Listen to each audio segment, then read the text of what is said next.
So yesterday I made a sweet potato pie, and I'm in the kitchen, I'm boiling my yams, peeling them, I'm mixing in all my ingredients in my mixer to prepare to bake my sweet potato pie. And as I'm mixing everything together, I started thinking about ingredients and all the ingredients that I'm putting in to make this sweet potato pie, right?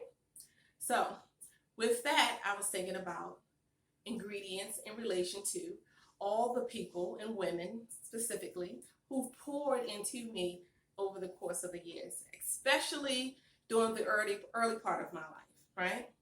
I was very fortunate as a young woman to be blessed with some amazing, strong Black women who came into my life, and each one in their own way poured into me.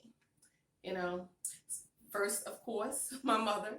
I always tell people, I'm an entrepreneur, and my drive and the guts to even go and do what I do, it all started from her, basically. I remember as a young child, maybe about like 10, 11, my mother used to go and buy, the bulk box of candy, the candy bars. So I remember the night before, she would sit me and my siblings down. She had a little script written out for us, and we would practice our script of what we were going to do the next day and say. So we would go and knock on the door. Dun, dun, dun. Hi, I'm Shalonda. I'm holding my candy. I'm holding my little sign I had made. Hi, I'm Shalonda, and I'm selling candy for XYZ. Would you like to buy one for $1? So, and also at times, during this time, the schools had us selling candy. So this was normal for you to go out and sell candy. So I remember that. And years later, when I started looking into like motivational speakers and listening to them, I heard Les Brown and Steve Harvey mention, the days as them being sales guys and going out and knocking on doors and selling their product. And it hit me like, dang, at 10, 11 years old, I had this training, for free by my mother, And from that, which I learned later, when it comes to me doing something new or trying something, especially when it comes to like business, if I come into I'll hit a wall where there's a no or I can't get past something, immediately, because of that training at a young age, and instantly I think, how am I going to work around this? What can I do to turn this no into a yes? And I credit that to my mother. So also early in my young years, my early 20s, I was blessed to come across who I call my second mother. And with her, she poured into me a different way. She would always remind me, Shalonda, you're so beautiful, you're intelligent, you're smart. She always poured that into me. She always reminded me who I was.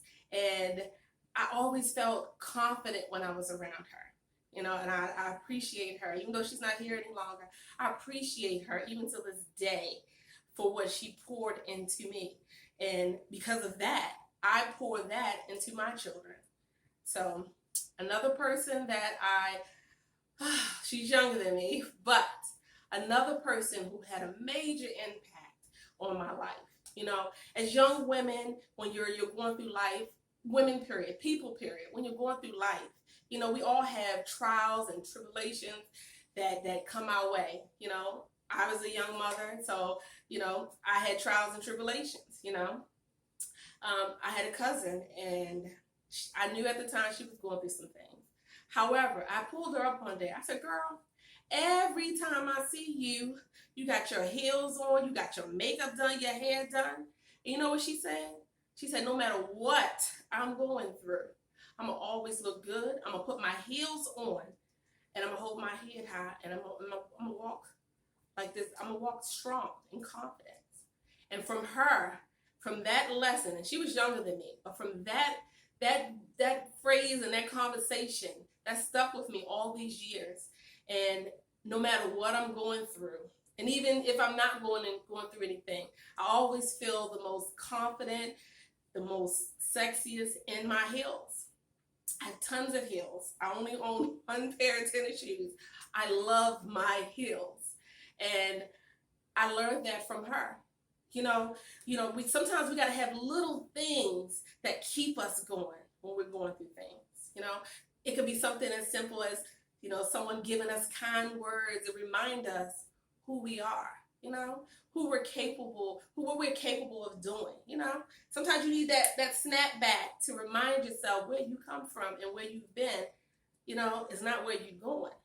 So, so I just wanted to share that today because, life is amazing. Even when things come your way, everything serves a purpose. And as I go through life, excuse me, I'm a big prayer. And I have learned through years of even just having people pour into me, I learned that, sometimes, those people are not always around you. So I've learned through prayer and my faith that I'm never alone. I always have someone pouring into me, and I'm always grateful for that. And we all need a reminder. I personally do morning, I call it pep talks with my cousin, and we encourage each other, remind each other like, girl, you're amazing. Both of us are entrepreneurs. We're out here, we're doing our thing, but we remind each other daily that you are amazing no matter what's going on. Sometimes we may touch on what's going on, but we don't stay there in that place. It's not good to dwell there. We're trying to break cycles, basically. So we're not going to stay there in that place and mope over the what happened, what shoulda, coulda, woulda, dulda. We ain't there. We talking about, girl, let's pick each other. What do I need to say to you to remind you that you're amazing? You know what I'm saying? Be thankful. Today we woke up. Number one, that's a beautiful thing right there. Number two is we have our health. That's, what I'm saying? It's so many things, so many ingredients in my bowl that I'm constantly mixing around that make me who I am, that make me resilient. Do you have someone in your life that keeps you motivated, keeps you going, to remind you how amazing you are? Whether you're a man or a woman, you're amazing. You really are. The fact that you are still standing. There are a lot of people who give up, who can't endure. You know what I'm saying? Every day you open your eyes is a new day to perfect that person from yesterday. Never ever will I ever compete with another woman. I only have to compete with myself, the person I was yesterday, because I know who I am and who I belong to. So, with that being said, we're going to go eat some of that sweet potato pie I made. Have an amazing, wonderful day. Smooches. Oh, and before I forget, don't forget to check out my ebook, Successful, Beautiful, But Single, at www.Shalonda Bynum, ebooks with an S.com. Have a good day.